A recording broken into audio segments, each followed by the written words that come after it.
하나님께서 저와 여러분들에게 주신 것들은 그 어느 것 하나도 쓸모없는 것이 없고 무익한 것이 없습니다. 여러분들의 신체를 한번 보세요. 여러분들의 신체 중에 필요 없는 게 있겠습니까? 없어요. 눈이 두 개인데 하나가 있다.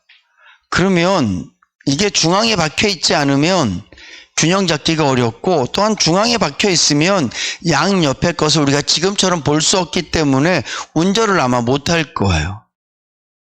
팔이 하나다, 다리가 하나다, 우리가 상상도 할 수 없어요. 우리는 이미 지금 우리가 갖고 있는 하나님께서 우리에게 주신 이 온몸의 지체들을 통하여서 생활해 왔기 때문에 이것 중에 뭐가 하나가 없으면 굉장히 불편할 거예요. 심지어는 발가락 하나를 잘라도 그게 걷는 것도 불편하고 많이 불편해요. 당뇨 때문에 합병증을 앓으면서 저는 그렇게 발가락 그런 지체 한 부분을 잘라낸 분들을 이야기를 들어봤는데 여간 불편하지 않아요. 걸을 때 균형 잡기도 힘들고 정말 우리 몸 중에 불필요한 것은 하나도 없어요. 눈에 보이지 않는 장기도 마찬가지죠. 모든 것들은 다 하나님께서 우리가 필요해서 살아갈 수 있도록 정말 기가 막히게, 정말 신묘막측하다는 말 말고는 다르게 표현이 안 될 정도로 우리 몸을 너무 정확하게 만드셨어요. 제가 전기차를 타잖아요. 처음에는 리콜이 굉장히 많았어요. 제가 전기차를 탈 정도가 되면 얼마나 많은 시간 동안 연구하고 시험 운전하고 수도 없이 많은 경과들을 통해서 이제는 타도 됩니다. 그리고 차를 내놓은 거예요. 제가 그래도 좀 일찍 탄 편인데 제가 타면서 이 차 너무 좋아요. 사람들한테 막 타라고 얘기해도 그렇게 얘기해요. 나는 마루타가 되고 싶지 않다고. 조금 더 전기가 안전하고 조금 더 모든 것들이 다 편리해지고 나면 타겠다는 거예요. 근데 저는 굉장히 만족하거든요. 근데 제가 5번 정도 리콜을 들어갔다 나왔고 지금 또 들어가야 돼요. 전화가 왔어요. 새로운 것들이 또 이렇게 보완이 됐으니까 와서 한번 고쳐가시라고, 점검 받으시라고. 여러분, 그 차 한 대를 만들기 위해서 얼마나 많은 사람들이 연구했겠습니까? 공해가 없는, 또 연료가 적게 드는 그런 차를 만들기 위해서 수십 년 동안 연구를 했고 또 그 수없이 많은 과정들을 통해서 내놓았는데도 여전히 부족해요. 근데 우리 인간, 하나님께서 흙으로 만드시고 코에 생기를 불어넣으시고 인간의 모습으로 살아가게 한 그 순간부터 인간은 완전했는 줄로 믿으시기 바랍니다.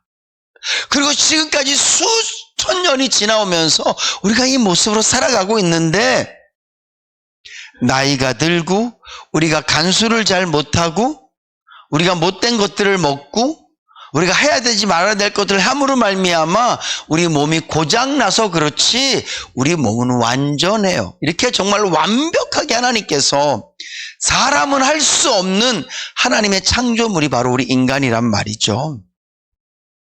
근데 하나님께서 우리 인간의 몸을 만드실 때 그냥 먹고 자고 생활하고 생육하고 번성하고 그렇게만 하도록 하기 위해서 인간을 만들지 않으셨단 말이죠.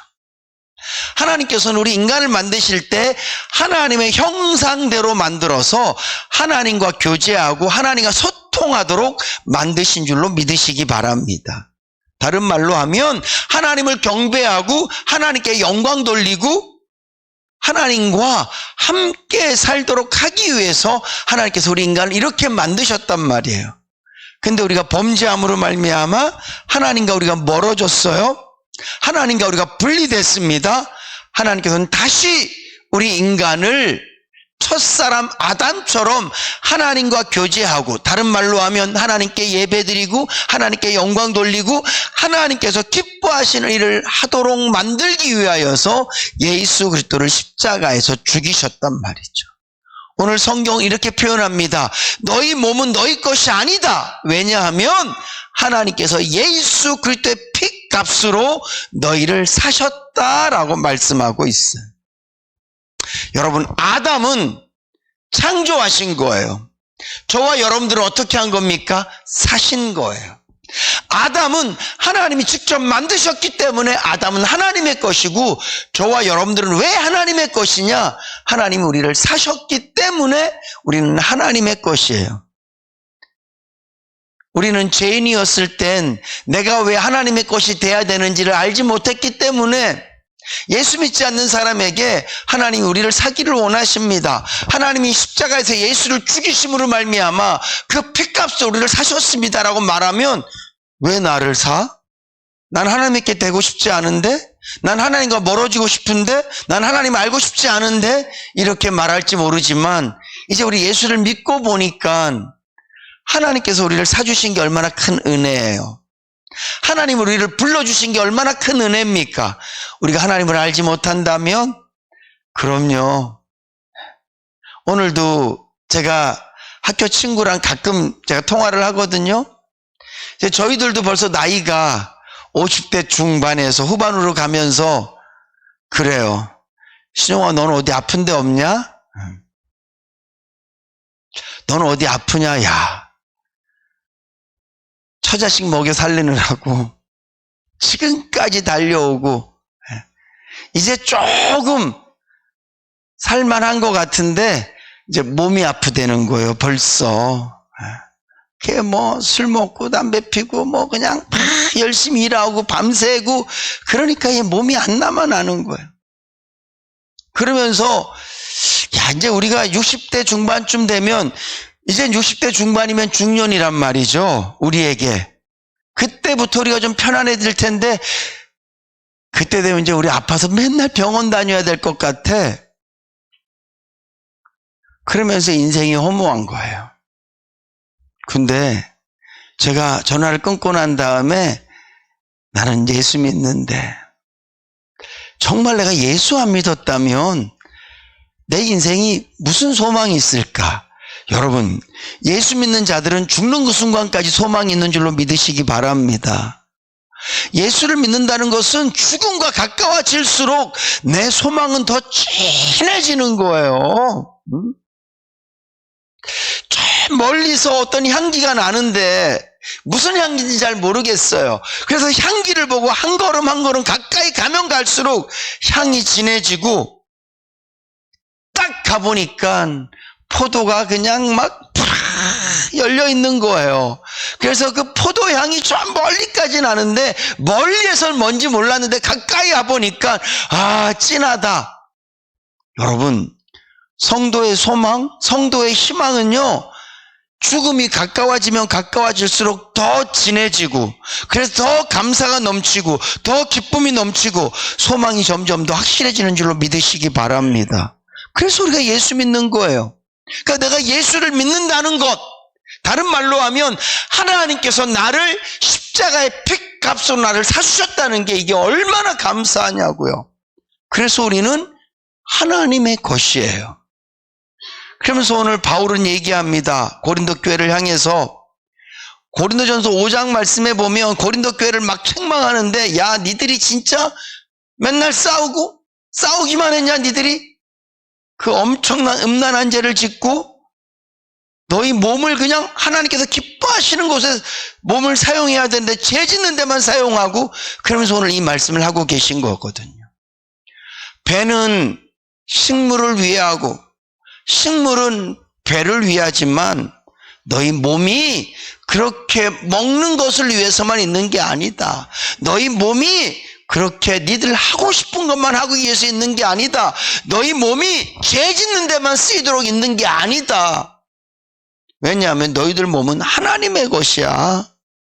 하나님의 것이라면 오늘 저와 여러분들의 몸을 내 마음대로 쓰는 것이 아니라 하나님께서 원하시는 대로 써야 될 줄로 믿습니다.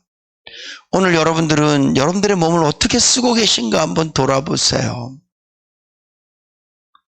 이 몸이라 함은 생각도 함께 포함되어지는 거예요. 성경에서는요, 우리 인간을 영, 혼, 육으로 따로 이렇게 세 개로 구분해서 말씀하시는 구절도 있는가 하면, 하나는 육과 영으로 두 개로 구분해서 말씀해요. 이 육이라는 것은 몸과 마음이에요. 우리가 죽으면 없어질 것을 육이라고 얘기를 해요. 여러분, 우리는 죽으면 혼도 없어지고 육도 없어져요. 남는 건 영만 남는 거예요. 그래서 이 영이 부활의 몸을 입어서 하늘나라로 갈 거예요. 그 모습이 어떨지는 모르겠지만 무조건 지금 이 모습은 아니에요. 천국 갔는데도 생긴 게 정우성이 있고 장동건이 있고 구신용이 있으면 너무 불공평하지 않아요? 다 구신용이든가 다 장동건이든가 둘 중에 하나여야지. 그렇죠? 최소한 이런 몸은 아닐 거야. 영은 모르겠어요. 참 조심스러운 얘기인데, 영은 이 땅에서의 모든 것들을 저는 기억할 거라고 생각하거든요. 네. 그래서 서로 알아도 볼 거예요. 근데 이 땅의 내가 아니니까 다르게 어떻게 보겠죠. 잘 모르겠어요. 천국 가봐야 알겠지. 근데 중요한 건 죽으면 내 혼과 육은 죽는단 말이에요. 몸과 정신은 죽어요. 내 영만 살거든요. 근데 오늘 저와 여러분들 이 땅에 사는 동안은 내가 영으로만 사는 것이 아니라 이 정신과 이 몸을 같이 갖고 산단 말이에요. 그래서 너희 몸을 이라는 얘기는 이 모든 걸 다 포함하는 거예요. 너희 몸이 하나님의 것인데 네 마음대로 살아서 되겠니? 죄의 병기로 써서 되겠니? 오늘 바울의 이 말씀에 오늘 저와 여러분들이 자신을 돌아보면서 지금 내 몸은 지금 어디에 쓰고 있나 돌아보셔야 돼요. 만약에 여러분들이 카드를 잃어버렸어요. 신용카드를. 누가 그 신용카드를 주웠어요. 누구 겁니까? 주순 사람 거예요? 아니에요. 신용카드에 틀림없이 이름이 적혀 있을 거예요. 그 사람 거예요. 근데 난 잊어버렸어. 근데 잊어버린지도 몰라. 그 사람이 그걸 갖고 신나게 쓰는 거예요. 그 카드 갖고 자기 차에 기름도 넣고, 그 카드 갖고 쌀도 사고, 그 카드 갖고 가서 밥도 먹고 막 쓰는 거야. 나중에 딱 명세서가 날라왔는데 내가 안 쓴 것들 목록이 쫙 나온 거예요. 어떻게 합니까? 당장 신고하죠. 그리고 아마 그 사람을 찾아내서 다 보상받으려고 할 거예요. 내 건데 남이 썼어요. 여러분, 오늘 저와 여러분들은 마치 여러분들에게 신용카드가 있는 것처럼 오늘 저와 여러분들은 하나님의 것이에요. 아멘? 여기에 대해서 여러분들이 아멘 하셔야 돼요. 내가 왜 하나님의 거야? 난 내 거지. 하나님이 나를 위해 있는 거예요. 내 인생을 하나님께서 윤택하게 해주셔야지. 내 인생을 하나님께서 도와주셔야지. 하나님 그냥 내 도움일 뿐이지 내 인생의 주체는 아니에요 라고 말한다면 그건 신앙이 아니에요. 그건 믿음이 아니에요. 언젠가도 제가 말씀드렸지만 인도에 가서 인도 사람들에게 전도하면, 저는 말레이시아에서 인도 사람들 전도를 해봤거든요. 예수 믿으세요. 네, 믿겠습니다. 그 예수는 어떤 신입니까? 나에게 뭘 주는 신입니까? 내가 한 1억 2천 개 정도 신을 섬기고 있는데 최소한 우리 집에 신이 한 20가지는 돼요. 부엌에 가도 신이 있고, 방에 가도 신이 있고, 화장실 가도 신이 있고, 학교 가는 차에도 신이 있고, 곳곳마다 신이 있어요. 난 이 신들을 믿어요. 이 신들이 나에게 물질의 복도 주고, 건강의 복도 주고, 행복의 복도 주고, 부인의 복도 주고, 자녀의 복도 줄 거예요. 그러면 예수는 나에게 어떤 복을 줄 겁니까? 아니요. 예수를 믿는다는 얘기는 당신이 믿는 모든 신들을 다 치우는 거예요. 당신이 믿고 있는 신들은 당신을 위해 존재하지만 예수는 내가 믿고 난 순간 그분이 나에게 생명을 주셨고 내가 그분의 것이 되어져서 이제는 내가 그분을 쓰는 게 아니라 내가 그분을 위해 사는 겁니다. 이게 믿음인 줄로 믿으시기 바랍니다. 여러분들 지금까지 어떻게 예수 믿으셨어요? 하나님을 쓰지 않으셨어요? 아니에요. 우리가 좀 부족하고 연약해서 내가 필요할 때마다 하나님을 찾았는지는 모르지만 일단 관계는 하나님과 나와의 관계는 그분이 주인이세요. 왜냐하면 그분이 예수의 피로 하나님이 직접 죽으심으로 우리를 사셨다고요. 내가 기도해서 하나님을 산 게 아니에요. 내가 헌금해서 하나님을 산 게 아니에요. 내가 열심히 봉사하고 헌신해서 하나님 내 거 하자 이렇게 된 게 아니라니까요. 하나님께서 십자가에서 예수를 죽이셔서 나를 사셨다고요. 샀으면 나는 하나님의 거예요. 하나님의 거라면 우리가 어떻게 살아야 될까? 하나님께서 우리 몸의 기능들을 주셨기 때문에 먹는 거, 입는 거, 일하는 거 다 하셔야 돼요. 근데 정말 중요한 것은 그 모든 것들을 통해서 하나님께서 기뻐하시는 일을 하는 거예요. 여러분, 요즘은 아이들이 공부를 어디에서나 해요. 교과서를 안 갖고도 공부를 해요. 어제 9시 뉴스를 보니까 이제 책 자체가 AI 책이 나오더라고요. 책장을 딱 열면 첫 장은 똑같은데 그 다음부터는 등급별로 아이의 수준에 맞춰서 똑같은 학년이지만 그렇게 공부할 수 있도록 틀리면 뭐가 틀렸는지 이렇게 쫙 이렇게 나오더라고요. 핸드폰 갖고 공부도 하고 별의별 공부를 다 해요. 이제는 어디서나 공부를 해요. 선생님이 그냥 학교에만 계신 게 아니라 정말 나를 가르치는 사람들이 가르치는 것들이 너무 많아요. 마찬가지예요. 제가 무슨 말씀을 드리고 싶으냐 하면 하나님께서 기뻐하시는 일은 교회만 있는 게 아니에요. 하나님을 기쁘시게 하는 것은 가정에도 있고 하나님을 기쁘시게 하는 것은 좋은 사람을 만나도 있고 미운 사람을 만나도 있고 하나님께서 기뻐하시는 것은 내가 어떤 일을 하든지 간에 그 일 가운데 어디에도 하나님을 기쁘시게 할 수 있는 소재가 있는 줄로 믿으시기 바랍니다.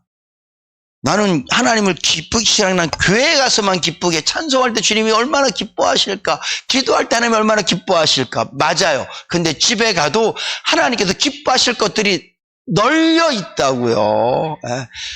사투리인가요? 수두룩 빽빽하다고요. 남편한테 잘하는 거 하나님이 얼마나 기뻐하시겠어요.